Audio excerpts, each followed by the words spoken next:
This is, I guess, the rebrand of what was Firetail Resources. The acquisition of these gold projects in the US sort of transformed the company, and once I think with a bit more size and scale about it, and talking about obscure animals, this is surely one. Usual disclaimers.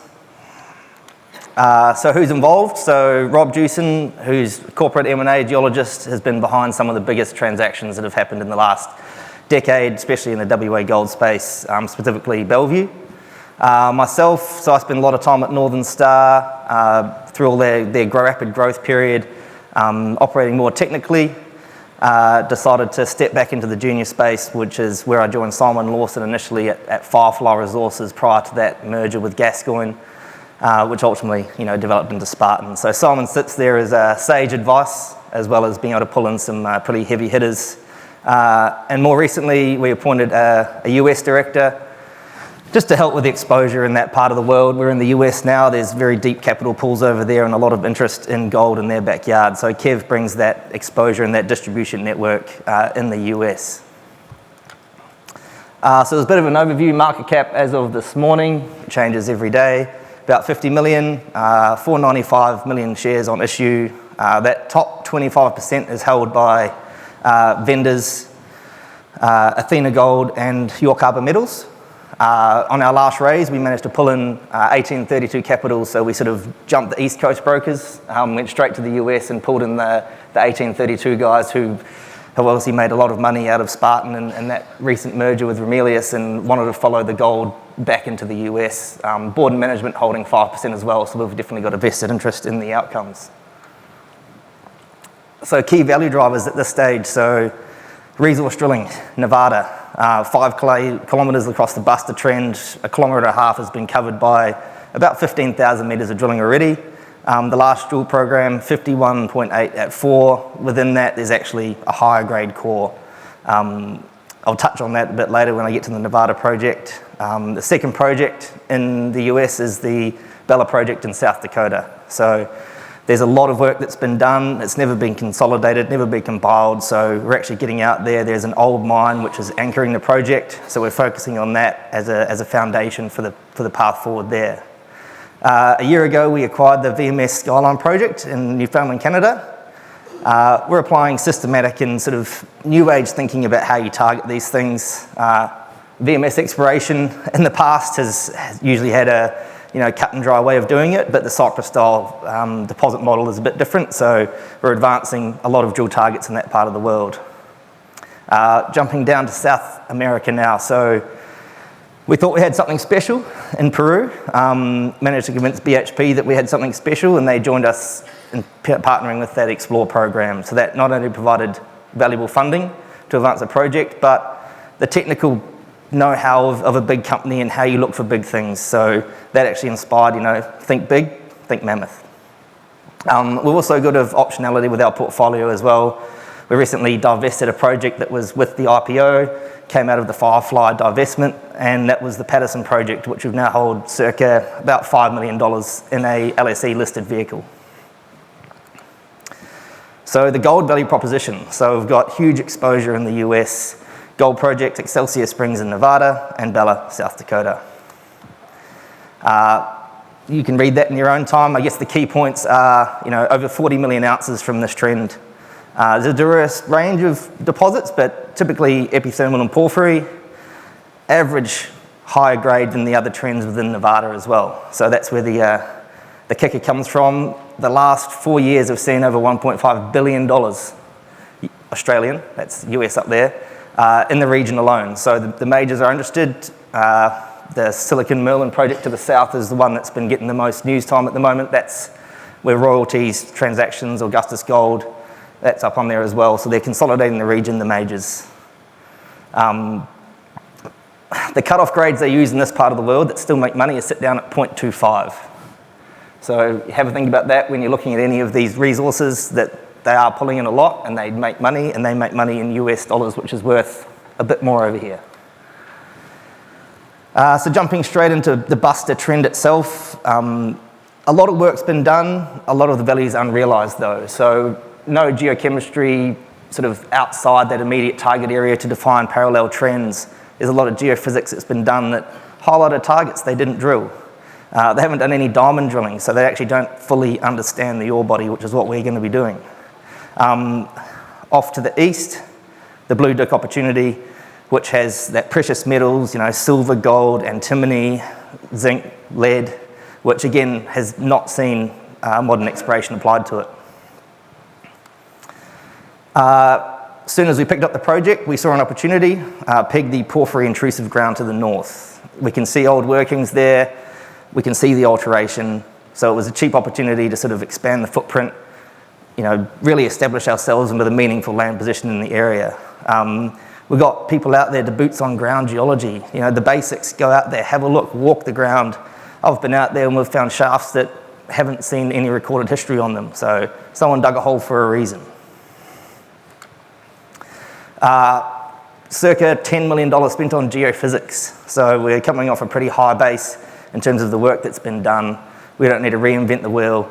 We can leverage off the work that has been done, every different type of geophysics underpinning and reinforcing what we think is already there. So targeting growth by the drill bit, there's already close to 15,000 metres in this one already.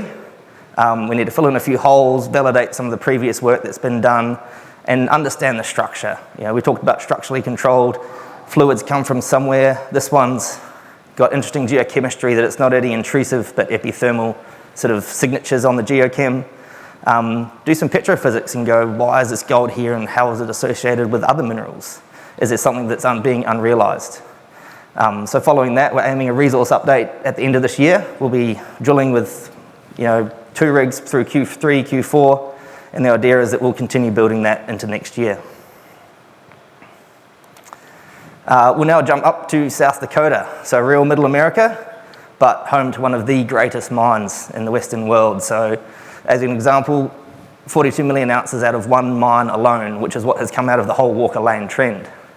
The district hosts 85 million ounce endowment, hosted with an abandoned iron formation, so it's more of a chemical trap that's been impregnated with all these sulfur-rich fluids that is very, very amenable to EM.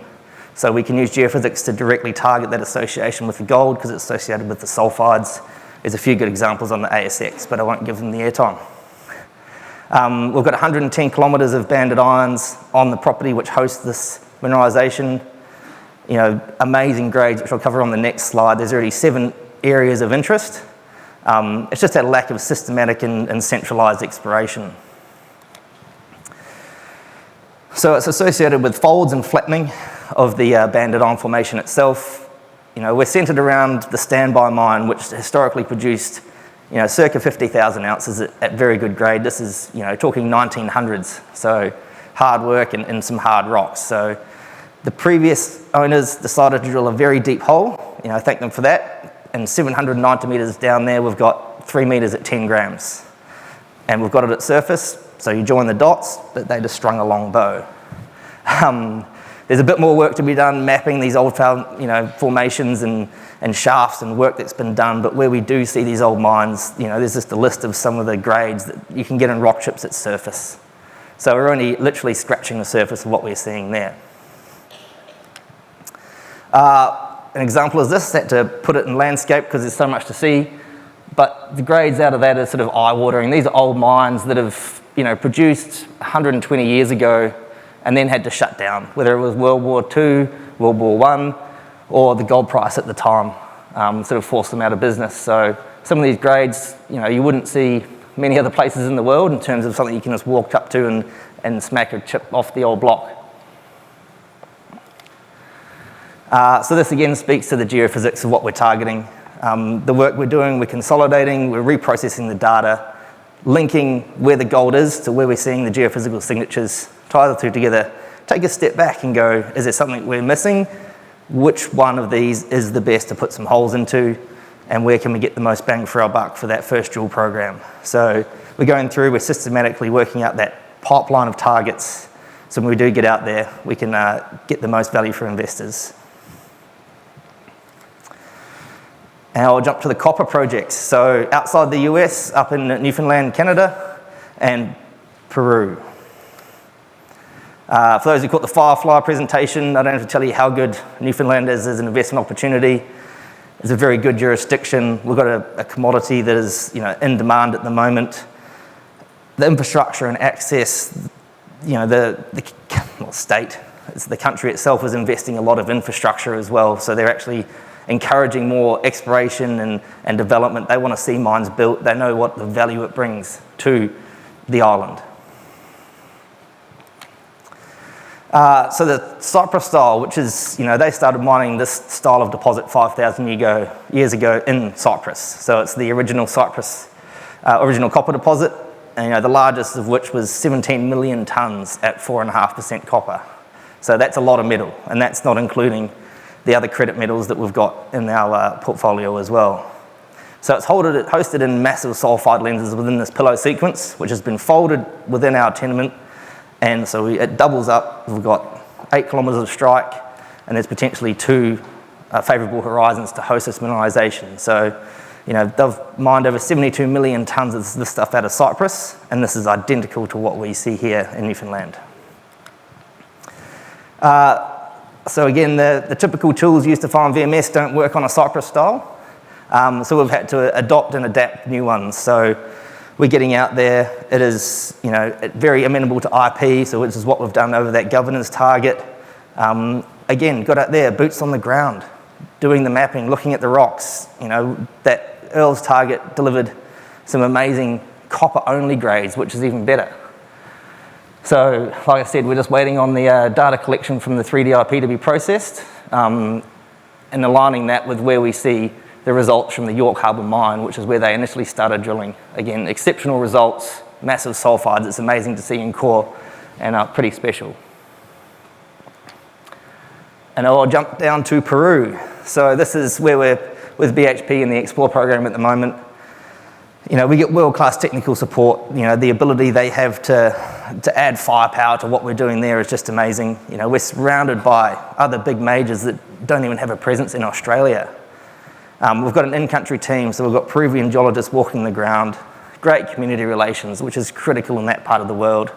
We've got a camp set up, we've got infrastructure, we've got roads. For them, mining is the backbone of their economy. It's 12% of the GDP, 60% of the exports. They need mining to stay viable. The Picture project itself, so 230 square kilometres of untested high Andes. We're there with BHP doing things that junior wouldn't normally do because you wouldn't have the funding or the support. So 500 equity free US dollars going into the ground in geophysics, geochemistry, geochronology, things to test, are we in the right jurisdiction? Are we in the right rocks? Are we in the right age rocks? And that'll all beautifully come together on the 27th of September. So if anyone's in Brisbane, join us at the SEG conference. I'll be getting on stage there. Everything points to this is where the copper's coming from. There's no doubt if there's copper in the system, it's just where is the fire to the smoke that we're seeing. So this is the first pass of the geophysics. Again, ticking all the boxes. That diagram there was a conceptual model that my project manager did a few years ago about what he thought was happening in the region, and that first pass of geophysics just absolutely verified what we are seeing.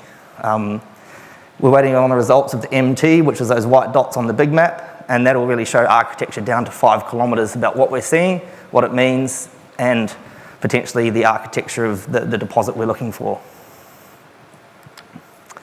So key reasons to invest. Number 1, diamond drilling. Up in Nevada, we're going to deliver a resource by the end of Q4. That is the aim, as well as test some of these intrusive potentials as well. Bella, South Dakota, again, another good gold story. Fragmented data, compile it, reconsolidate, and then target something, even if it's a shadow of what they got up at Homestake, that's still pretty amazing in the current market.